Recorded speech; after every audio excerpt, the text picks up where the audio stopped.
ಗದಗ ಜಿಲ್ಲಾ ದಲಿತ ನೌಕರರ ಒಕ್ಕೂಟ ಸಮಾವೇಶದ ಪೂರ್ವಭಾವಿ ಸಭೆ. ಗದಗ ಜಿಲ್ಲಾ ದಲಿತ ನೌಕರರ ಒಕ್ಕೂಟ ಗದಗ ಜಿಲ್ಲೆಯ ಗದಗ ಪರಿವೀಕ್ಷಣಾ ಮಂದಿರದಲ್ಲಿ ಪೂರ್ವಭಾವಿ ಸಭೆ ದಿನಾಂಕ 4/8/2024 ರವಿವಾರ ಬೆಳಗ್ಗೆ 12 ಗಂಟೆಗೆ ನಡೆಯಿತು. ಸದರಿ ಸಭೆಯ ಅಧ್ಯಕ್ಷತೆಯನ್ನ ಗದಗ ಜಿಲ್ಲಾ ದಲಿತ ಸಂಘರ್ಷ ಸಮಿತಿಯ ರಾಜ್ಯ ಸಂಘಟನಾ ಸಂಚಾಲಕ ಹಾಗೂ ರಸ್ತೆ ಪ್ರಶಸ್ತಿ ಪುರಸ್ಕೃತ ನಿವೃತ್ತ ಶಿಕ್ಷಕರಾದ ಎಸ್ಎನ್ ಬಳ್ಳಾರಿ ಅವರು ವಹಿಸಿದ್ರು.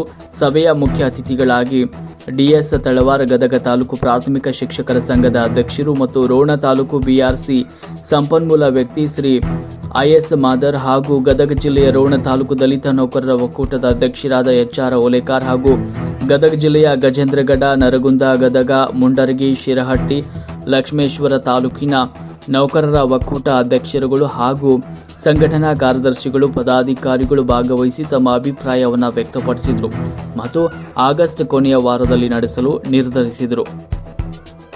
ವರದಿ ಮಂಜು ಹೂವಿನಾಳ್. ಅತಿ ಹೆಚ್ಚಿನ ಮಟ್ಟದೊಳಗೆ ನಾನು ಸಹಾಯ ಸರ್ಕಾರ ಕೊಡಿಸಬಲ್ಲೆ ಅಂತ